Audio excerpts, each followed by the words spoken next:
starting now.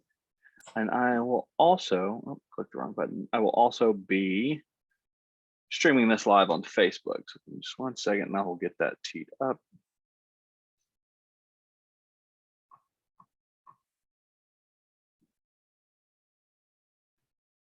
Here.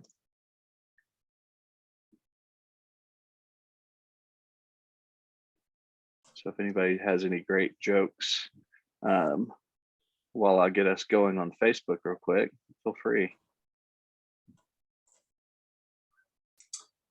Usually have a joke teed up, but no jokes are coming right now. Put you on the spot. Everyone doing well? Thank you all for attending. Thank you for the time. All right.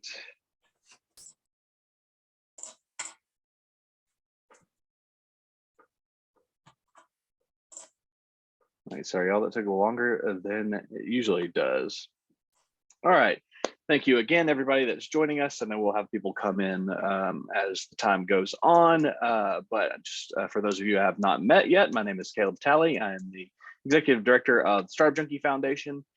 For those of you who may not be familiar with our organization, we are a mission-driven nonprofit based in Northwest Arkansas with the mission to empower innovators and entrepreneurs.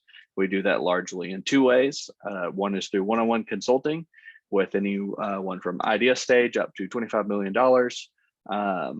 And the second pillar of that is through events just like this that you are participating in today.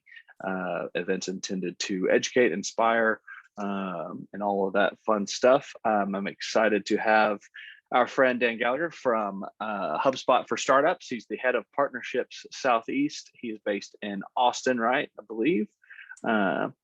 Used to be Austin, now I'm in San Diego. Okay, that's right. I'm sorry. And he at HubSpot for Startups, he builds programs, partnerships, and channels for growing HubSpot customer base with global startups and venture capital ecosystems and beyond. Without further ado, Dan, I will turn it over to you. Awesome. Appreciate that, Caleb. Well, welcome everyone. And I want to thank Startup Junkie and Caleb in particular for this opportunity. And yeah, so let me do a quick screen share here and let's get going. So just a quick show. Can everyone see this HubSpot logo? Whoops, sorry, wrong button. Yeah, thumbs up. Awesome. All right, so we're going to be covering a lot of information today. So this is meant to be interactive as well. If you have any questions, feel free to interrupt me or come off mute. You can also type those questions into the chat. So I'll ask a couple of questions as we go on. And without further ado, let us kick it off. So yeah, as Caleb had mentioned, I'm with HubSpot for Startups. And so what we do is we partner with awesome organizations like Startup Junkie, and we support Startup Junkie as well as the entrepreneurs with things like free educational resources. We have video tutorials, workshops, webinars, and then a whole host of tools as well. So as a function of our partnership, you have access to free tools. So you can see the list of those free tools here. And if you want to access that, you can click on that link here. Also, we'll be following up with the recording as well as these slides, so you can reference this material as we go.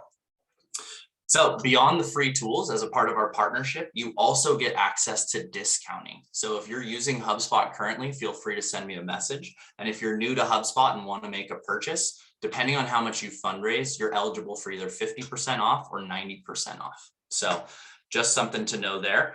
Another resource that you have that I want to mention is regular office hours. So every Wednesday at 2 p.m. Eastern time, you can sign up and you can meet with somebody, whether it's myself or somebody on the go-to-market partnerships team, to help you with strategy and mentorship. So that's just the tip of the iceberg when it comes to free resources.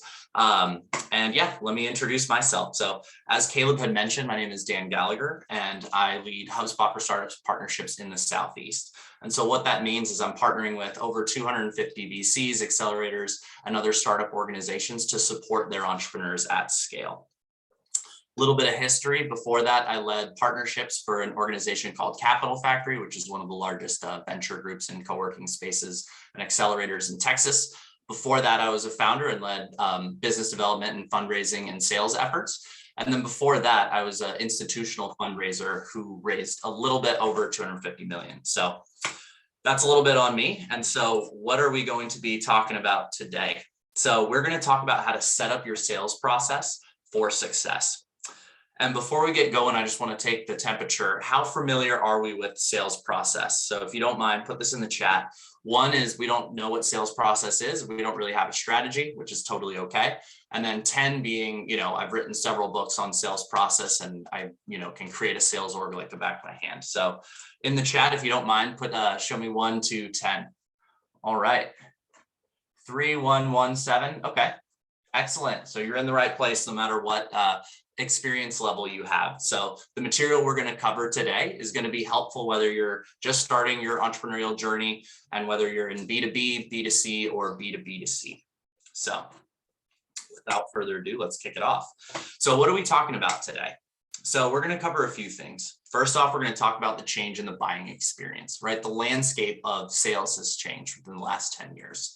After that, we're going to go into buyer persona. So what is a buyer persona? How do we craft one? And you're going to leave with a resource on how to touch up your buyer persona. After that, we're going to go through the 7 steps of sales. And then we're going to talk about creating a sales process. You already have a sales process, how to improve that sales process, and then common mistakes to avoid. So a little bit of context, we have over 4,000 VC partners. And we work with over 25,000 startups. So we are seeing aggregate level data and we can share some of those mistakes. Some of those mistakes I've personally made myself as a founder. So, and then lastly, you'll leave with a resource. HubSpot Academy has a video tutorial on how to create the sales process within HubSpot specifically. So without further ado, how has the buying experience changed? All right. So the biggest fundamental change in the buying experience is the internet, right? The internet has revolutionized everything in our lives and sales and marketing are no exception. To use a quick example, who here has bought a car within the last, 20 years, I would say, within the last 5 years and within the last 20 years? I'm sure a lot of us on this call, right? And even just that experience has radically changed, right? So what it used to be 10 plus years ago is, you would need a car and you would go down to your local car dealership or you'd see an advertisement or a billboard. And then when you interacted with that car salesperson, the information asymmetry was large, right? Like you didn't know that much about inventory, fair price, feedback on brands and models. You really relied on that salesperson for that information. But that dichotomy has changed. About 80% of buyers are conducting some form of research before interacting with a salesperson, right? So that information asymmetry has disappeared. There's more resources, just to use this car example. There's resources like Carfax, which will give you information on accident history, pricing information like Kelley Blue Book, and even just the experience of buying has changed, right? You can even buy cars touchlessly through things like Carvana or Tesla. So to use another example of how the buying experience has changed is interruption techniques, right? So people are getting much better at blocking out those interruption techniques. So for example, phone calls, people are getting put on do not call lists. Ad blockers would be another example. So they're blocking out those interruptive techniques. So those techniques are not going to work quite as well. And then lastly is the heightened expectations in the new buying environment, right? So fast shipping, easy returns, and excellent service is the norm now. And so as sellers, we have to adapt to that new normal. All right, so this is an example of an old customer journey. Is there anything that we notice here? Very linear, right? There's not that many touch points. This isn't scalable. If you look like conference, that can be a one-to-many, but a sales call is a one-to-one. On-site meeting is one-to-one. And it's very sales heavy, right? This is very manual and not very scalable. So how is this new? What's a better go-to-market strategy, or what does a go-to-market strategy look like today? So at HubSpot, we've designed something called the inbound methodology. And so that's a business methodology that attracts customers by providing value to them, right? The way to engage the modern buyer has changed in roughly the last 10 years. And really the fundamental concept of the inbound methodology is switching from knocking on people's doors to having them knock on your door, right? And so of course that sounds amazing, right? Having customers come to your prospects come to you. So how do we do that? How do we do that in practice? Well, we do that by creating helpful, relevant, and timely content and delivering experiences tailored specific to that prospect, right? And so by creating this helpful content, what we're doing is we're engaging with our target audience in a way that is helpful and human, right? We're adding value to their process. So really what this is also about is forming connections with your prospect earlier by adding value during their experience, right? So what is that going to look like today? It's going to look a lot more like this, right? And so if you compare this against the previous buyer's journey, you're going to notice a lot more touch points, right? There's scalable events like blog articles. So for example, if you write a blog article, that can be read by hundreds or thousands of people. And that's evergreen content, meaning it's not going to go away. If you have a sales call one-to-one, that isn't evergreen and that's probably not going to be shared, right? So the other thing that we notice is that there's a lot more interactions and engagements, and a lot of these steps are touchless, right? So you write a blog article once, Google search once again, content downloads, email nurtures, these are touchless steps. And so touchless is scalable, and that's what we're going for. If we can create evergreen content that is reusable, and we're going to be able to draw up more customers. You'll also notice, like I said, social media here. So we're including new techniques into that buyer's journey. And then the other thing to note is really what we want to do is create a seamless single brand experience. So each step or each interaction here is a touch point between your company and a prospect. So the more seamless and the more value add you are in their buyer's journey, the more likely you're going to turn that prospect into a customer. All right, any questions so far on this slide right here?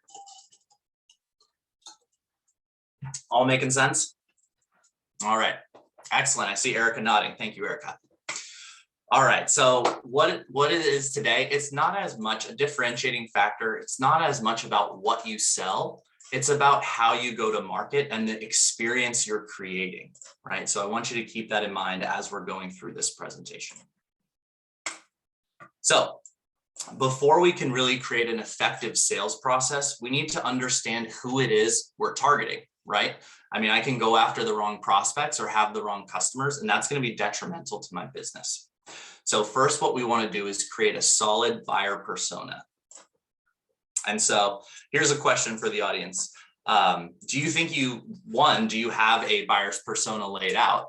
And if so, who are you targeting right now? So from a buyer persona perspective, A, B, C, or D. Yes, you have a buyer's persona. B, you're not really sure if you have a buyer's persona. C, you don't even know what a buyer's persona is, which is totally okay. And then D, anyone with money is attractive to my business. So let's see some responses here. Santa, A, thank you.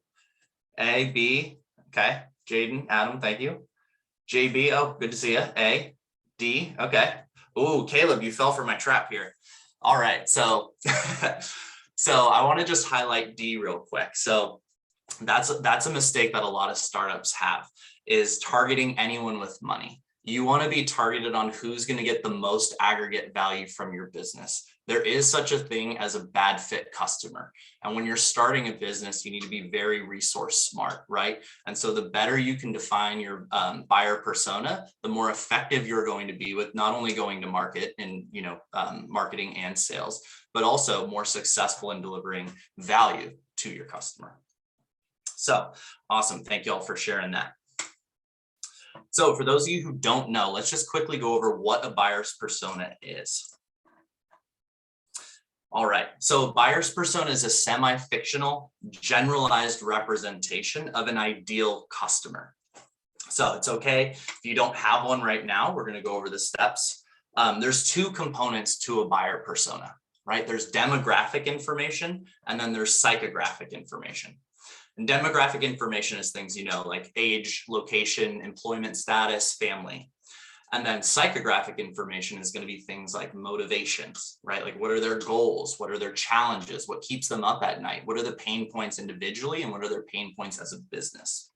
So the more you can flesh this out, the more accurate you're going to be with who you're targeting, and in particular, how you're targeting them. right?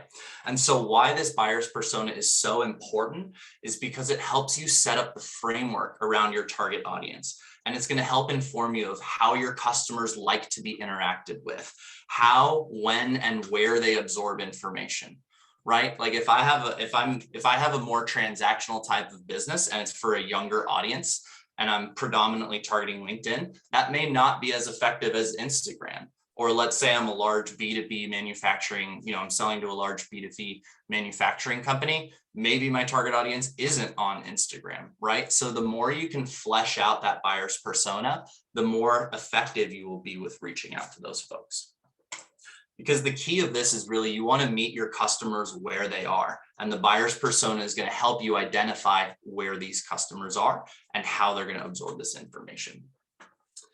So we have another workshop where we could go in and just create a buyer's persona. But for now, I'm going to leave you with a link right here. This is an awesome tool that you can use. And once again, if you're Jade and I see you taking notes, I love that. I will follow up with this presentation. So you will have this link as well.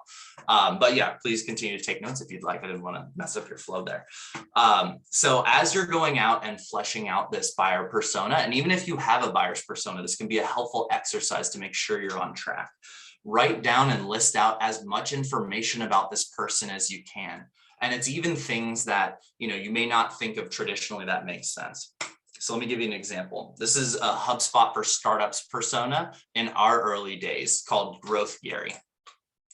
And I'm sure you'll recognize, I'll give you a minute to read this real quick. I'm sure you'll recognize, you may even know somebody who's like a Growth Gary. I may be a little bit of a Growth Gary myself in certain ways. But this is who we were targeting in our earliest of days. And so just take a look at some of this information, like responds well to free and freemium, right? So that's going to help inform our go-to-market strategy. If we have free tools, our prospects are likely to engage with those free tools. And that's going to be a lead acquisition method for us, right? So the more information you can flesh out like this, the better it will be, right? What role does this person have? How does this person interact with vendors? Even including certain information like read and loved the 4-hour work week, right? So if you have read and loved the 4-hour work week, there's a little bit of like a tribal element to that, right? You can glean more information than just liking that book. So fleshing out your buyer's persona is going to be the first step to creating that successful sales process. So any questions on buyer's persona? Let me pause there for a second. I have a question. So with the psychographic side of it, so from the front end, when you're building this out, how do you know that they respond well to free and freemium? Like, does that make sense? Yeah, it makes sense. So depending on where you are, if you have some historical data, like if you have customers currently, right? Like what patterns do you notice with those existing customers? If you don't have existing customers right now, what you're doing is you're making assumptions. Who do I think is my target prospect, right? And then as you're interacting with the market, you're testing that. And you may be accurate and you may not be accurate. What you would do is then iterate based on that information. So if I'm targeting a certain type of, a certain demographic, and that's not really clicking, then I'm going to, challenge my assumptions, retest, iterate, and then see if that was a better fit or not. So, in just startup land, that's what you're constantly doing. You're going to market, you're getting market feedback, you're incorporating that information, and then you're going to market, whether that's on the product side or on the marketing and sales side. That was a great question. Thank you. Totally. Yeah. Thank you for that. Any other questions? No? All right. Let's keep going then. So as I had mentioned previously, what you want to do is figure out who is going to get the most aggregate value from your product or service and then target them, right? Awesome. All right, let's jump into the meat of the presentation, which is creating a sales process. So fundamentally, there are 7 key steps to a sales process. And once again, this may be generally you're going to fall into these buckets. It may be slightly different for you depending on your business, whether you're B2B or B2C. But generally, these are going to be the 7 steps, no matter what your business is. It's going to be 1, prospecting. 2, connecting and qualifying. 3, research and discovery. or research and discovery, excuse me. 4, presenting or demoing. 5, handling objections. 6, closing. And then 7 is nurturing and reselling, right? So no matter what, once again, you're going to need to find a way to research your audience or reach your audience, assess the fit, understand their business pain points. You know, you have to have a solution. You have to show them that solution, convince them that it's the right choice and answer any questions they have, and then assist them in making that purchase decision. So let's dive into each one of these steps a little bit further. So first is prospecting, right? And so prospecting at the highest level is just the process of sourcing and finding new potential customers. And so, you know, as you develop your marketing is going to play a big role here, right? But if you're just focusing on the sales element, which is what we're doing right now, you can use tools to help build up that prospect list. And so some sample tools or sample resources are going to be things like LinkedIn Sales Navigator, right? Or LinkedIn in general, publicly available business directories. So your Chamber of Commerce probably has a list of businesses in your region, trade databases. You can use other types of resources like that to start aggregating who it is you're selling to. Because ultimately what you need is you have to have a list that your sales reps or yourself can begin to connect with and qualify as to whether they're a good fit for your business. So that's step 1. Step 2 is connecting and qualifying. So once you've built out that potential list of customers, now it's time to assess fit. And so if you're asking yourself, well, how do I know if this person is a good fit? I would say source back to your buyer's persona, right? Like that's who you're targeting. That's who you want to build the list around. And so in this connecting and qualifying stage, the key here is to learn as much as you can about whether they're a real potential lead or not. And so you can do things like lead scoring, which we can talk about in further detail in another presentation. But what you want to do is compare against your ideal customer profile or that buyer persona against who that lead is. And then how close they are is how high of a lead they would be, or the lead scoring. They would score higher the closer they are to that buyer persona. And so in order to get this information, you can do things like lead generation. But if you have them on the phone or you're interacting with them, what it is you want to ask them questions. That's how you're going to get the information, right? So, you know, some sample questions are going to be things like, what is your role at the company?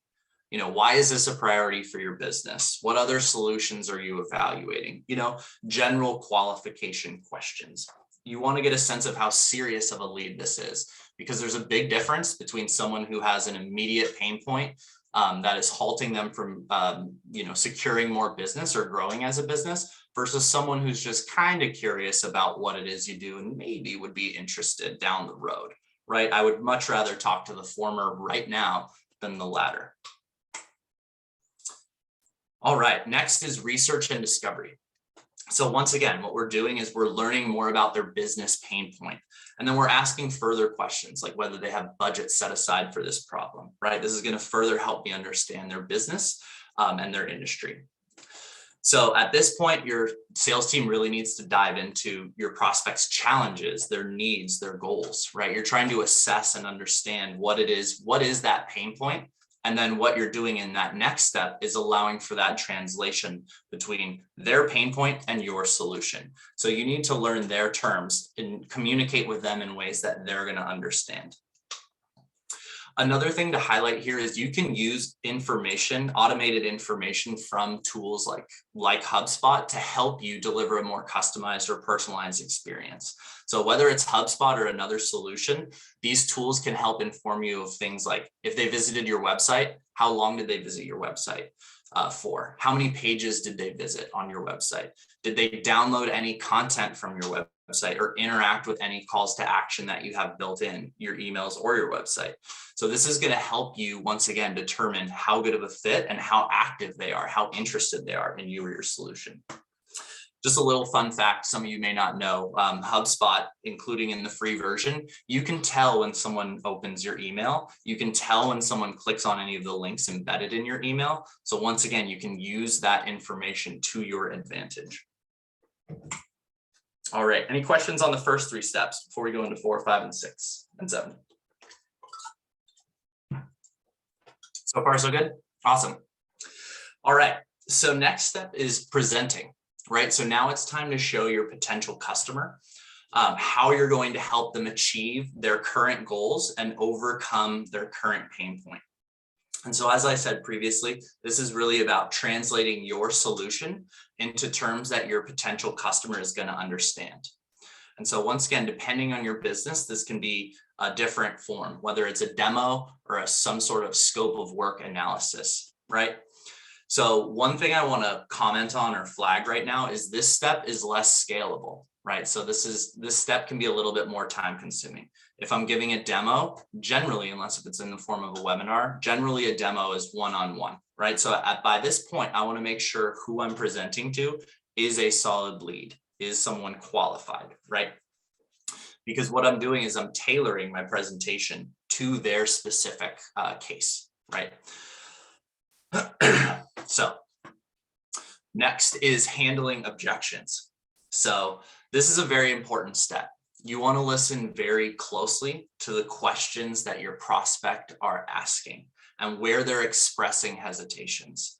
And so I'm going to give you a little pro tip that I learned the hard way is if your prospects are not pushing back in any way or asking any questions, they're probably not a good prospect, right? Because that means they're probably not actually thinking about how they're implementing this for their business. They're just trying to gather information. And you want to be communicating with people who are ready to make that purchase decision at this point, right? So another pro tip here is it's fair to challenge them on some of their assumptions, right? Like, what are they really objecting to? What are they still not comfortable with?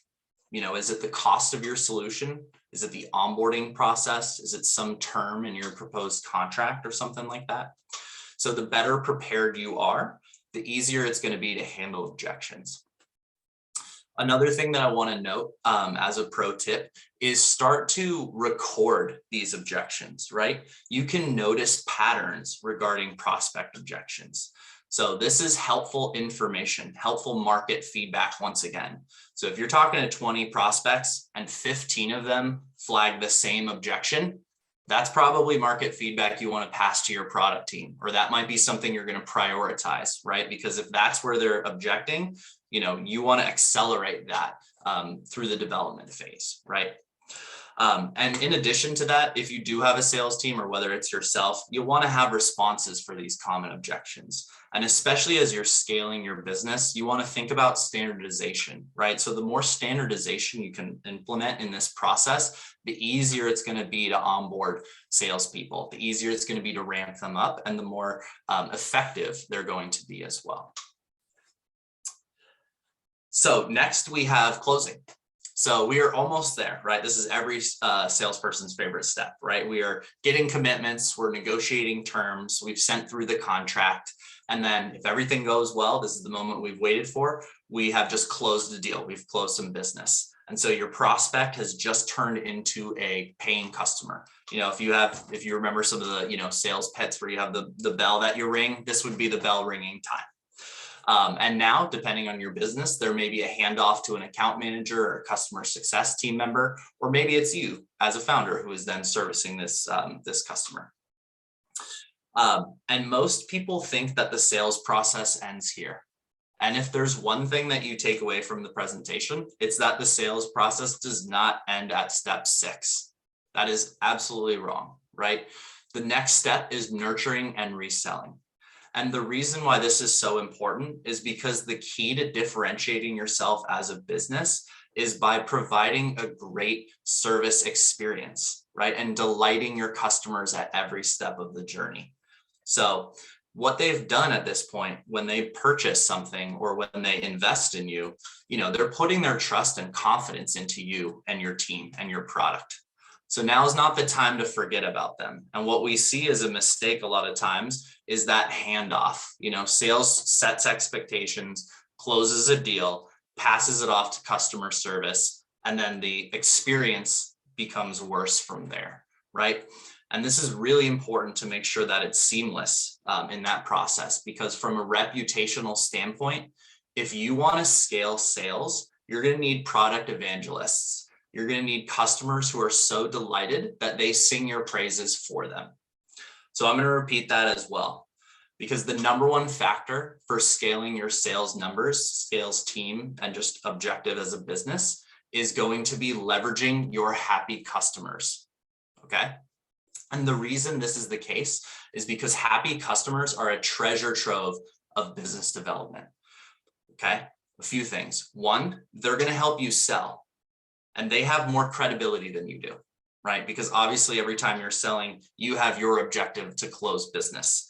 But if you have happy customers, they're not incentivized that way. So there's just a higher level of trust coming from somebody else. So there's extra credibility there. So that's one thing. Second thing is they could potentially help you build out resources that you can use for marketing and for sales. One example is going to be case studies, right? So if you've had a very successful customer experience, you can create a case study from that. And when other prospects are evaluating or thinking about your business or service, they can read that case study, once again, from a third party or your prospect, your customer. That's going to be a helpful asset to make a decision as to whether to go with you or to go with somebody else. That's one thing. Another thing is favorable reviews, right? Like as you're picking up steam as a business, I'm sure that many of you have looked at Yelp, whether it's for restaurants or whatever else, to look and see how other people feel about it. So the more favorable reviews and favorable feedback you can gather, that's going to help you scale your business as well. The third thing is helpful information on how you can make product enhancements, right? Like I talked about this a little bit, but once again, you can use that customer feedback, interact with that customer and say, hey, what is working? What's not working? What do you like about our product? And then you can make those product enhancements as well. And then lastly, probably most obviously, is they can repurchase or can be upsold. So, they can continue to buy from you and continue to build and generate more revenue. And then lastly is they can be a source of referrals, right? Like a warm introduction is going to be infinitely better than a cold outreach. So it is crucial to align your teams on that front, from the sales to customer service, so that you can leverage all of this awesome data. And then last thing to note is the exact opposite can happen, right? A bad handoff or mixed expectations creates that opposite negative feedback loop. Those unhappy customers tell their friends and family to avoid you, they leave bad reviews, and they damage your chances to engage with future prospects before you've even had a chance to connect with them, right? So make sure you are keeping your customers happy and treating them well. All right, let me pause there. Any questions? Is everyone asleep? We're awake. Good job. Sorry, what did you say, Erica? I said, we're awake. Great job. There we go. Thank you. Thank you. Appreciate that. All right. Yeah. Don't be shy. If anyone has any questions, this is here. I'm here to be interactive with you. So, all right, let's keep on going. So I want to cover a few elements just to any good sales process, right? So these are a few things to keep in mind as you're creating or improving upon your sales process. So especially for those of you who are a little bit further along as a business and who have an established sales process, these pay extra attention here. So first off, one is deal stages are factual and inspectable. So ask yourself this question: does your sales team or do you advance deals based on how you feel it's going, or is it factual? Like you may have a great interaction and you may feel you've built up good traction with a prospect, but the more factual you can make your deal stages, the better it will be. And I think the most helpful thing is to give an example here. So make binary choices in your pipeline, right? So did I schedule an appointment with my prospect? That's a yes or no answer, right? There's no wiggle room there. Did I deliver a demo? That's a yes or no. So as you're moving your prospects along your deal pipeline, the more binary and the more factual you can have it, the more successful you will be. That's the first thing. And it's also really important as you start to scale, you'll want to have great reporting, right? And those reports need to be based on real data, not on how sales team is feeling. Obviously, having great reporting is important as a business for forecasting, but then on the other side of that too, the tighter your sales process is and the better your pipeline is, you can use that when you're pitching and raising funds too, right? So VCs will want to see that traction and you can show them this data to help support your case for why your business can use some funding too. All right, number 2 is matching the way that your buyer likes to purchase. So this once again goes back to what I was talking about earlier. Those intrusive sales tactics don't work nearly as well anymore, and buyers are getting good at blocking it out. So think carefully about how you interact with them at each stage in their buyer's journey, right? No one likes to be sold to. I'm sure you don't as well, but I could use your help in making a decision or learning, becoming aware about the problem that I have, right? So things to think about as you're going through your buyer's journey is, are you providing the right piece of information to the right person at the right time? And so just to give a quick example of this, most startups focus all of their resources and attention on the decision stage of the buyer's journey, when people are ready to make a decision. But fun fact that we've gathered, 95% of people who visit your website are not in a decision stage, right? They're either becoming aware of their problem or they're considering solutions. And just to give a super quick example of what I mean by like awareness, consideration, decision, let's say that, I just moved from New York to, but just moved from New York to San Diego. New York, I didn't need a car. San Diego, I do. So transportation is the problem that I'm becoming aware of. I'm realizing that I need to get around differently. So I'm aware of the problem, transportation. I can consider different alternatives. I can bike, I can, get Uber, I can get a scooter. I can do, take public transportation, etc. And then decision is if I've decided, to go with a car, then deciding between, am I going to use an Acura? Am I going to use a Nissan, etc. That's the decision stage. So once again, match how buyers like to purchase. And then lastly, as I talked about, be value additive, right? You're an expert in your field. You know your industry. You took a big leap of faith by becoming a founder, right? So let that passion shine and educate them on the problem. You know that space better than they do and have confidence in that, right? And also empathize with your customer. Put yourself in their shoes. What information would they want to know in solving this problem, right? And then match that. All right, so what we've been talking about to date is really the sales process. And I just want to quickly differentiate between sales process and sales methodology. So what a sales process is really the defined actionable steps that you and the buyer are taking, in each stage of that buyer's journey. What a sales methodology is more about the techniques you're using to sell, right? And so I think that's best illustrated with a couple examples. I'm sure some of you are going to be familiar with these examples too. For example, Challenger Sale. I don't know if anyone's read that book, but this is where a sales rep is challenging the buyer's assumptions and is not afraid to push back. So that's a technique that I would use when interacting with a prospect.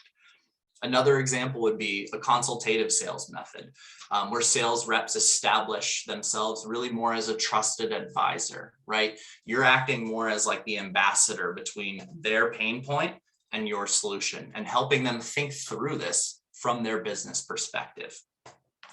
And then lastly is inbound selling, which is really attracting buyers with tailored content and relevant content, as we talked about earlier. And one thing to note here is there is no right or wrong strategy. Every salesperson is going to have their own techniques and a different approach.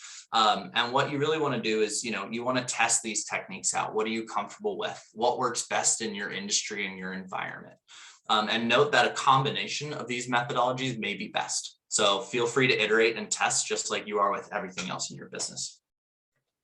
Any questions on sales methodologies? Nope. All right. Awesome. So if you already have a functioning sales process in place, like a pipeline in place, a buyer's journey in place, buyer persona in place, here are a few tips to how you can improve your sales process. So really, we've identified 4 main categories here. The first off is to analyze your current process.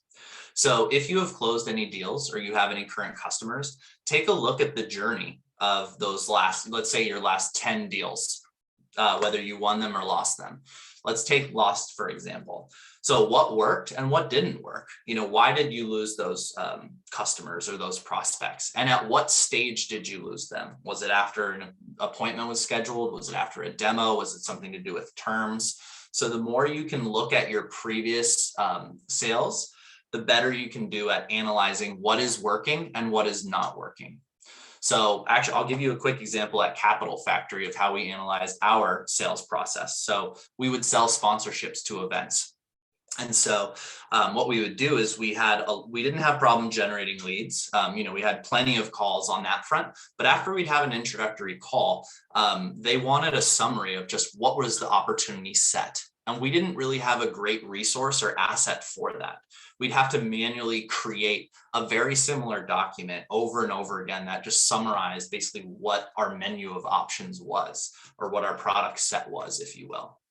And so, we noticed that we were losing a lot of deals at that stage. And so the action that we took is then created an asset that would support us in that sales step, right? And that helped us fix that problem of having a large prospect drop off after that initial phone call and screen. So that's one example of how we did that at Capital Factory. Number 2 would be mapping out your customer journey. Looks like we have someone join in here. Mapping out your customer journey. So, how is your prospect interacting with your company? What does your sales team need at each step and stage? Once again, if you map out your customer journey, think about what information do they need at that step? And do I have an asset, or do I have some way to add value to them at each step? So that's going to be number 2. And then number 3 is going to be define your exit criteria for each stage as well. So you need to get certain piece of information or take certain actions to move to that next stage. Once again, this is where the factual and inspectable comes in, right? So what is the exit criteria for that stage? Well, if they scheduled an appointment, that is the exit criteria for that deal stage, right? And then lastly is going to be measuring the results. So this is something that a lot of founders forget to do, which is tracking the data effectively.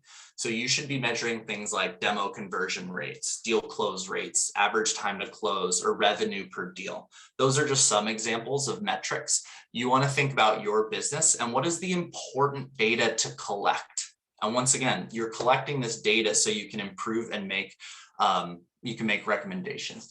Looks like we have a question here. Sahana. Excuse me, will the recording be? Yes, you will. This is recorded and it will be shared out. You can keep your eyes open for an email from either myself or Caleb with the recording, with the slide deck as well. So thank you for that question. So once again, measuring data is incredibly important. And that sounds tedious, but it's really not. HubSpot will record this information for you automatically. Other service providers can too. So you want to, once again, leverage technology where you can to help measure, track, and report. Some other things that may be helpful to measure too is, how many demos have you had, phone calls and prospects? Because once again, what you want to do is you want to see where things aren't working so you can implement those changes to your business. All right, well, let me leave it there. Any questions so far on that? Let me see a question. Jaden, sorry, are the deal stages the 7 steps?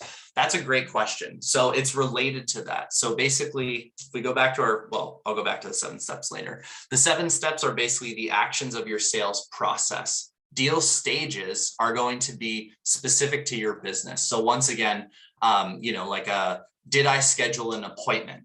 Did I send a contract? Those are going to be examples of deal stages, right? So those binary choices, they're related to your sales process, but your pipeline stages are going to be different than those 7 steps. So thank you for that question. Does that answer the question?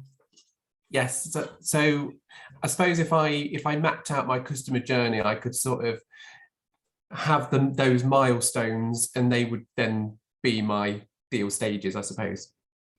Yes. Yeah, that will inform that. So just think about the different stages as you're moving someone along in your business. So once you've interacted with them, that's probably step 1 is, have I reached out to them or not, right? Step 2 is then, have they responded? Did we schedule some sort of appointment? That would probably be step 2. The rest is then think about your business. What comes next? Like what would they need to do next? And what are the logical steps in order to reach a close? Like for your particular business, what do I need to do to keep them moving through that buyer's journey? That would be, those would be your deal stages.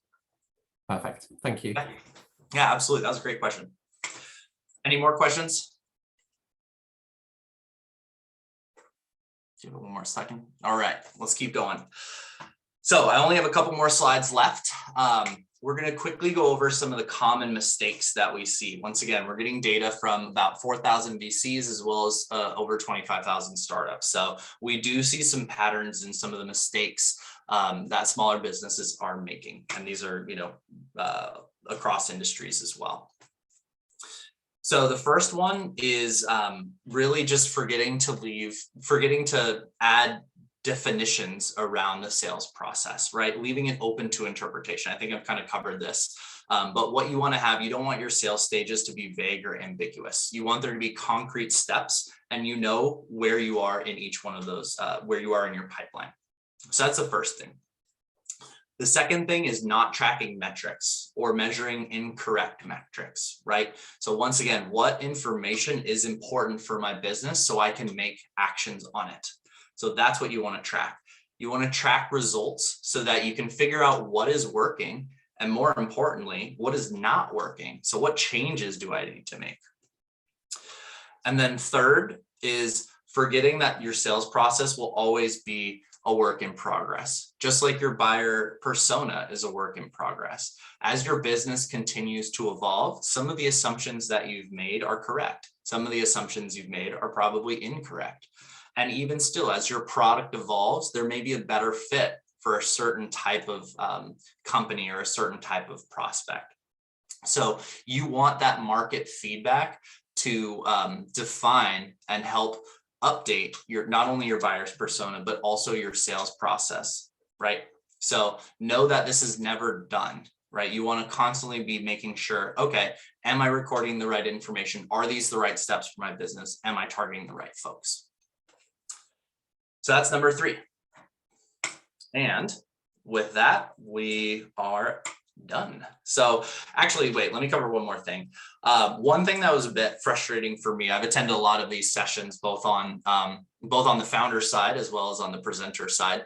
And one thing that I felt was a pain point from attending these webinars is I didn't really know what to do next, right? I'd listen to this information, I'd be very excited and I'd say, I'm all fired up, but what do I need to do next for my business? What can I do right afterwards? So I'm going to give you just a quick summary of what you can do. First off, get that buyer's persona ironed out, right? Make sure you're targeting the right person. Make sure you're knowing how they absorb information and more importantly, where they absorb information. That's going to inform your entire go-to-market strategy. So iron out that buyer persona. Next, you can map your buyer's journey. We also have resources for all of that I'm talking about at HubSpot. All of this is free. We have, as you can see, resources here. This is once again just going to be another link to get set up with your free tools, CRM, sales, marketing, ops, and service tools. And then also too, on your entrepreneurial journey, we have a massive content directory. So this is going to be not only video tutorials, but blog articles, templates, toolkits, broken down by category. So if you're struggling with SEO, if you're struggling with setting up a sales process, defining your buyer persona, what email marketing. I mean, there's thousands of articles, thousands of resources there. And then another thing we have is something called HubSpot Academy, which is basically like LinkedIn learning on steroids. We have thousands of hours worth of content, hundreds of topics, once again, broken down by category. So whatever you need, access those resources as they make sense and ignore obviously what doesn't make sense or what isn't going to help you right now. So these are 2 evergreen resources that you can access. And then if you want specific articles, a specific massive blog on basically sales process 101, start to finish, you can access that here. And then lead generation 2 is just another resource I thought would be helpful for this presentation. All right. So thanks for hanging in there. We made it. Any last questions before I hand it back over to Caleb?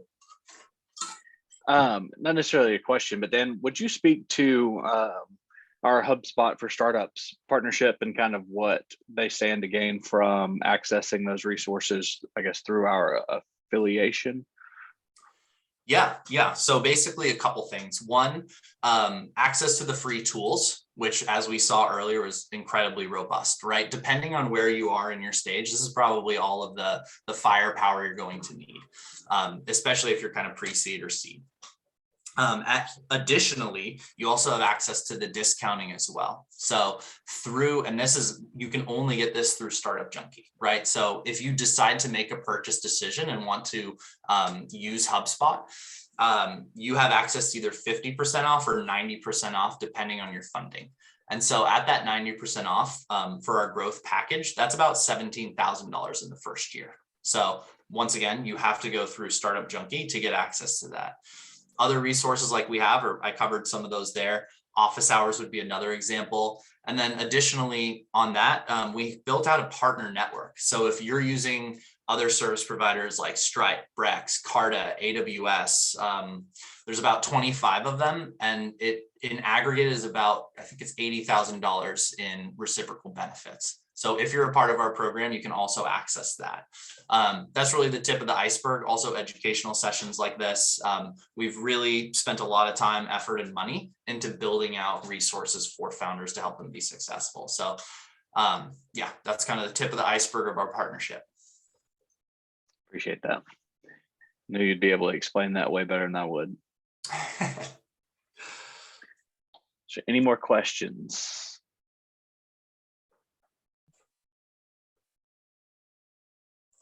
All right, going once, going twice.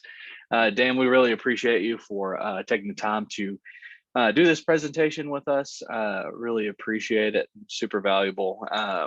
Everybody's probably going to want you to come back and do that persona webinar that you talked about too. So stay tuned for that maybe. Thank you everybody for registering. As he mentioned, we will send these resources, a recording of this to everyone who registered. So if you are watching this after the fact and you weren't able to attend, you obviously got it. All right, that's it from me. Anybody else have any final comments? All right, we'll see you next time. Thanks, everybody. Awesome. Thank y'all. Take care.